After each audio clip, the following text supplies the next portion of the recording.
شروع اللہ کا نام لے کر جو بڑا مہربان نہایت رحم والا ہے۔ الف لام میم۔ کیا لوگ یہ خیال کیے ہوئے ہیں کہ صرف یہ کہنے سے کہ ہم ایمان لے آئے چھوڑ دیے جائیں گے اور ان کی آزمائش نہیں کی جائے گی؟ اور جو لوگ ان سے پہلے ہو چکے ہیں ہم نے ان کو بھی آزمایا تھا اور ان کو بھی آزمائیں گے، سو اللہ ان کو ضرور معلوم کرے گا جو اپنے ایمان میں سچے ہیں اور ان کو بھی جو جھوٹے ہیں۔ کیا وہ لوگ جو برے کام کرتے ہیں یہ سمجھے ہوئے ہیں کہ یہ ہمارے قابو سے نکل جائیں گے؟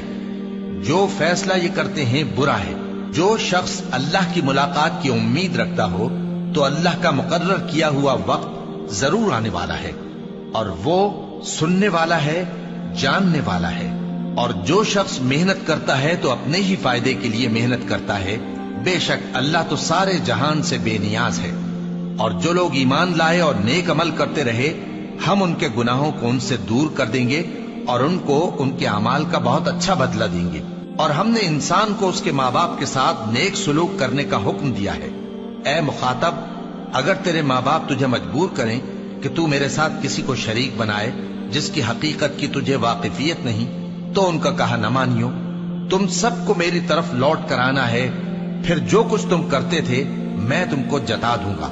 اور جو لوگ ایمان لائے اور نیک عمل کرتے رہے ان کو ہم نیک لوگوں میں داخل کریں گے۔ اور بعض لوگ ایسے ہیں جو کہتے ہیں کہ ہم اللہ پر ایمان لائے، پھر جب ان کو اللہ کے راستے میں کوئی ایذا پہنچتی ہے تو لوگوں کے ایذا پہنچانے کو یوں سمجھتے ہیں جیسے اللہ کا عذاب۔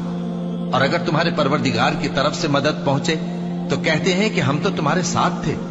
کیا جو اہل عالم کے سینوں میں ہے اللہ اس سے واقف نہیں؟ اور اللہ ان کو ضرور معلوم کرے گا جو سچے مومن ہیں، اور وہ منافقوں کو بھی معلوم کر کے رہے گا۔ اور جو کافر ہیں وہ مومنوں سے کہتے ہیں کہ ہمارے طریقے پر چلو اور ہم تمہارے گناہ اٹھا لیں گے، حالانکہ وہ ان کے گناہوں کا کچھ بھی بوجھ اٹھانے والے نہیں۔ کچھ شک نہیں کہ یہ جھوٹے ہیں، اور یہ اپنے بوجھ بھی اٹھائیں گے اور اپنے بوجھوں کے ساتھ اور لوگوں کے بوجھ بھی۔ اور جو جھوٹ یہ لوگ گھڑتے رہے قیامت کے دن ان کی ان سے ضرور پرسش ہوگی۔ اور ہم نے نوح کو ان کی قوم کی طرف بھیجا تو وہ ان میں 50 برس کم 1000 برس رہے۔ پھر ان لوگوں کو طوفان کے عذاب نے آ پکڑا اور وہ ظالم تھے۔ پھر ہم نے نوح کو اور کشتی والوں کو نجات دی اور کشتی کو اہل عالم کے لیے نشانی بنا دیا۔ اور ابراہیم کو یاد کرو جب انہوں نے اپنی قوم سے کہا کہ اللہ کی عبادت کرو اور اس سے ڈرو، اگر تم سمجھ رکھتے ہو تو یہ تمہارے حق میں بہتر ہے۔ تم تو اللہ کو چھوڑ کر بتوں کو پوجتے اور جھوٹی باتیں بناتے ہو۔ جن لوگوں کو تم اللہ کے سوا پوجتے ہو وہ تم کو رزق دینے کا اختیار نہیں رکھتے، بس اللہ ہی کے ہاں سے رزق طلب کرو اور اسی کی عبادت کرو اور اسی کا شکر کرو، اسی کی طرف تم لوٹ کر جاؤ گے۔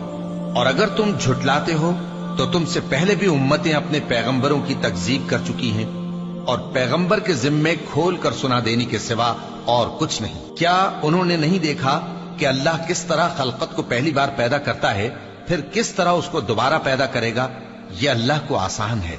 کہہ دو کہ ملک میں چلو پھرو اور دیکھو کہ اس نے کس طرح خلقت کو پہلی دفعہ پیدا کیا ہے، پھر اللہ ہی دوسری بار بھی پیدا کرے گا۔ بے شک اللہ ہر چیز پر قادر ہے۔ وہ جسے چاہے عذاب دے اور جس پر چاہے رحم کرے، اور اسی کی طرف تم لوٹائے جاؤ گے۔ اور تم اس کو نہ زمین میں عاجز کر سکتے ہو نہ آسمان میں، اور نہ اللہ کے سوا تمہارا کوئی دوست ہے اور نہ مددگار۔ اور جن لوگوں نے اللہ کی آیتوں سے اور اس کے سامنے حاضر ہونے سے انکار کیا وہ میری رحمت سے نا امید ہو گئے ہیں، اور ان کو درد دینے والا عذاب ہوگا۔ تو ان کی قوم کے لوگ جواب میں بولے تو یہ بولے کہ اسے مار ڈالو یا جلا دو، مگر اللہ نے ان کو آگ میں جلنے سے بچا لیا۔ جو لوگ ایمان رکھتے ہیں ان کے لیے اس میں نشانیاں ہیں۔ اور ابراہیم نے کہا کہ تم جو اللہ کو چھوڑ کر بتوں کو لے بیٹھے ہو تو دنیا کی زندگی میں باہم دوستی کے لیے، مگر پھر قیامت کے دن ایک دوسرے کی دوستی سے انکار کر دو گے اور ایک دوسرے پر لعنت بھیجو گے، اور تمہارا ٹھکانہ دوزخ ہوگا اور کوئی تمہارا مددگار نہ ہوگا۔ بس ان پر ایک لوط ایمان لائے، اور ابراہیم کہنے لگے کہ میں اپنے پروردگار کی طرف ہجرت کرنے والا ہوں، بے شک وہ غالب ہے، حکمت والا ہے۔